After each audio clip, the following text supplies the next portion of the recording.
नमस्ते, आप लोग कैसे हैं? आज हम चाणक्य नीति के बारे में चर्चा करेंगे। एतदर्थ कुलीनाना नृपाः कुर्वन्ति संग्रहम् आदिमध्यवसानेषु न त्यजन्ति च ते नृप। इस संस्कृत श्लोक का अनुवाद इस प्रकार किया जा सकता है। अनुवाद: इसीलिए राजा कुलीनों को इकट्ठा करते हैं, आदि, मध्य और अंत तक वे अपने राजा को नहीं छोड़ते। आइए अब इस श्लोक के महत्व पर चर्चा करते हैं। कुलीनों को एकत्र करना। ये श्लोक राजाओं द्वारा अपने आसपास कुलीन व्यक्तियों को एकत्रित करने की प्रथा पर जोर देता है। यह अपने आप को गुणी और सक्षम व्यक्तियों से घेरने के महत्व को इंगित करता है जो राज्य के कल्याण और समृद्धि में योगदान दे सकते हैं। निरंतर वफादारी। ये श्लोक इन महान व्यक्तियों की अपने राजा के प्रति अटूट वफादारी पर प्रकाश डालता है। इससे पता चलता है कि शुरुआत, आदि, मध्य और अंत, अवसान से वे अपने राजा के प्रति दृढ़ और समर्पित रहते हैं, जो उनके पूरे शासनकाल में राजा का समर्थन करने और उसकी सेवा करने की उनकी प्रतिबद्धता को दर्शाता है। एकता और स्थिरता। महान व्यक्तियों को इकट्ठा करके और उनकी वफादारी बनाए रखकर राजाओं का लक्ष्य अपने राज्य के भीतर एकता और स्थिरता स्थापित करना होता है। ये प्रथा शासक और कुलीन वर्ग के बीच सौहार्द, आपसी सहयोग और सामूहिक जिम्मेदारी की भावना को बढ़ावा देती है, जो राज्य के समग्र सद्भाव और ताकत में योगदान करती है। नेतृत्व और शासन। श्लोक प्रभावी नेतृत्व और शासन के सिद्धांतों को दर्शाता है, जो राज्य के मामलों के प्रबंधन में शासक की सहायता के लिए एक सक्षम और वफादार टीम के निर्माण के महत्व पर प्रकाश डालता है।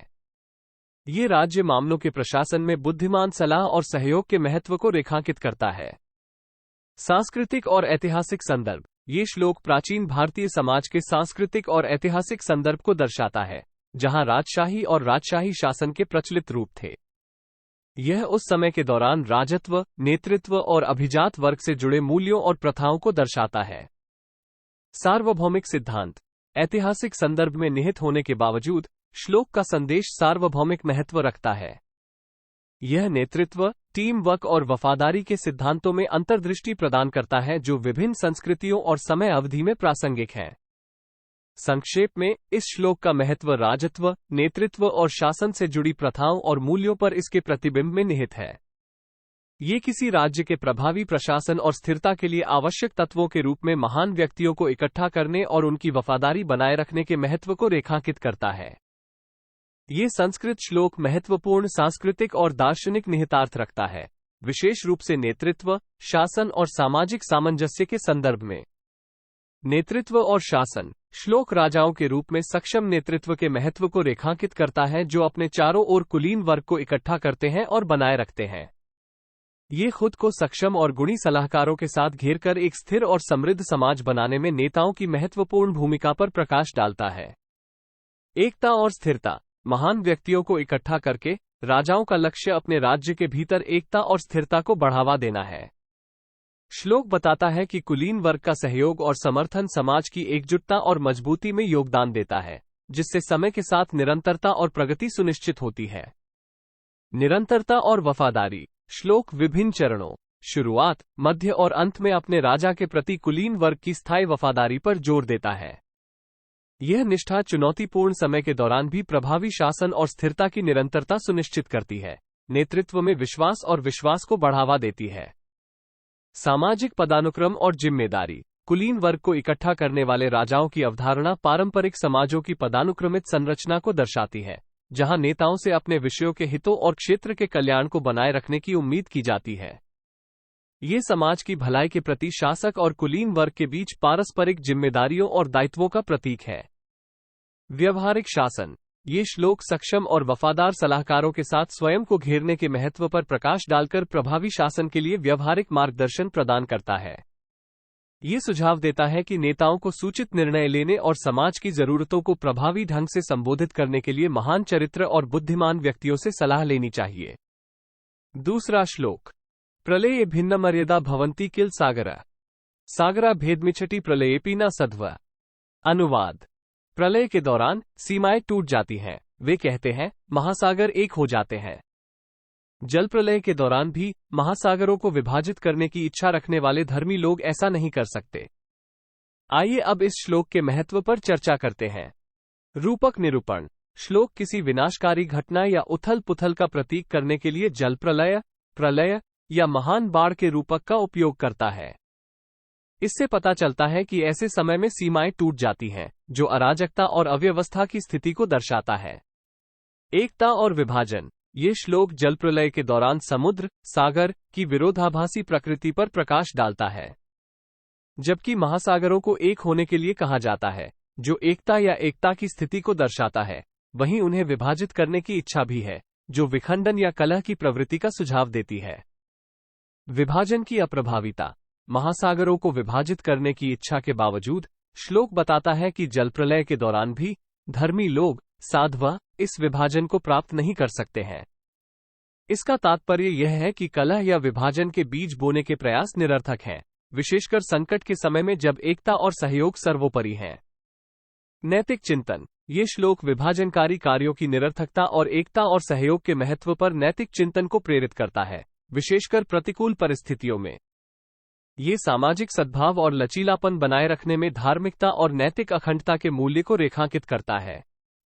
सांस्कृतिक और दार्शनिक संदर्भ। ये श्लोक प्राचीन भारतीय समाज में प्रचलित सांस्कृतिक और दार्शनिक मान्यताओं को दर्शाता है, जहां धार्मिकता, धर्म की अवधारणा और अस्तित्व की चक्रीय प्रकृति, प्रलय, धार्मिक और दार्शनिक विचार के केंद्रीय सिद्धांत थे। सार्वभौमिक प्रासंगिकता। अपने सांस्कृतिक संदर्भ में निहित होने के बावजूद श्लोक का संदेश सार्वभौमिक महत्व रखता है।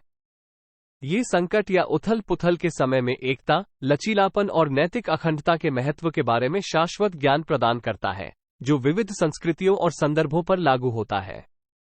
संक्षेप में, इस श्लोक का महत्व, विशेषकर संकट के समय में एकता और विभाजन की प्रकृति पर इसके दार्शनिक प्रतिबिंब में निहित है। ये धार्मिकता और सहयोग के मूल्यों पर नैतिक चिंतन को प्रेरित करता है, चुनौतियों या प्रतिकूल परिस्थितियों का सामना करने वाले व्यक्तियों और समाजों के लिए मूल्यवान अंतर्दृष्टि प्रदान करता है। इस श्लोक का महत्व एकता, अखंडता और धार्मिकता की प्रकृति पर इसके गहन दार्शनिक प्रतिबिंब में निहित है, खासकर प्रतिकूलता या उथल पुथल के समय में। जल प्रलय का प्रतीकवाद। श्लोक किसी विनाशकारी घटना या उथल पुथल का प्रतीक करने के लिए जल प्रलय या महान बाढ़ के रूपक का उपयोग करता है। कई धार्मिक और पौराणिक परंपराओं में बाढ़ को शुद्धिकरण, नवीनीकरण और अस्तित्व की चक्रीय प्रकृति से जोड़ा जाता है। इस प्रकार, ये श्लोक नैतिक और अस्तित्व संबंधी विषयों की गहन खोज के लिए मंच तैयार करता है। एकता और विभाजन। ये सुझाव देकर कि जल प्रलय के दौरान सीमाएं टूट जाती हैं और महासागर एक हो जाते हैं, श्लोक अराजकता और व्यवधान के बीच एकता और एकता की क्षमता पर प्रकाश डालता है। यह इस विचार को रेखांकित करता है कि प्रतिकूल परिस्थितियों में बाधाओं को दूर करने और व्यक्तियों और समुदायों के बीच परस्पर जुड़ाव की भावना को बढ़ावा देने की शक्ति होती है। विभाजन की इच्छा। संकट के समय एकता की ओर स्वाभाविक प्रवृत्ति के बावजूद श्लोक विभाजन और कलह के प्रति मानवीय झुकाव को स्वीकार करता है। जल प्रलय के दौरान भी महासागरों को विभाजित करने की इच्छा, विभाजनकारी प्रवृत्तियों की दृढ़ता और प्रतिकूल परिस्थितियों में सद्भाव बनाए रखने की चुनौतियों का प्रतीक है। विभाजन की निरर्थकता। श्लोक से पता चलता है कि जल प्रलय के दौरान भी धर्मी लोग महासागरों के विभाजन को प्राप्त नहीं कर सकते हैं। इसका तात्पर्य यह है कि कलह पैदा करने या एकता को बाधित करने के प्रयास अंततः व्यर्थ हैं, खासकर उन लोगों के लिए जो नैतिक अखंडता और धार्मिकता को कायम रखते हैं। नैतिक चिंतन। एकता, विभाजन और धार्मिकता की खोज के माध्यम से श्लोक उन मूल्यों पर नैतिक प्रतिबिंब को प्रेरित करता है जो सामंजस्यपूर्ण सह अस्तित्व और लचीलेपन को रेखांकित करते हैं। ये चुनौतीपूर्ण परिस्थितियों से निपटने और सामाजिक एकजुटता को बढ़ावा देने में अखंडता, सहयोग और नैतिक ईमानदारी के महत्व को रेखांकित करता है। सांस्कृतिक और दार्शनिक संदर्भ। प्राचीन भारतीय दर्शन में निहित श्लोक अस्तित्व की चक्रीय प्रकृति, धर्म, धार्मिकता के महत्व और सांसारिक चुनौतियों के बीच आध्यात्मिक सद्भाव की खोज के बारे में व्यापक सांस्कृतिक मान्यताओं को दर्शाता है। सार्वभौमिक प्रासंगिकता। एक विशिष्ट सांस्कृतिक और दार्शनिक परंपरा से उत्पन्न होने के बावजूद श्लोक का संदेश सार्वभौमिक महत्व रखता है।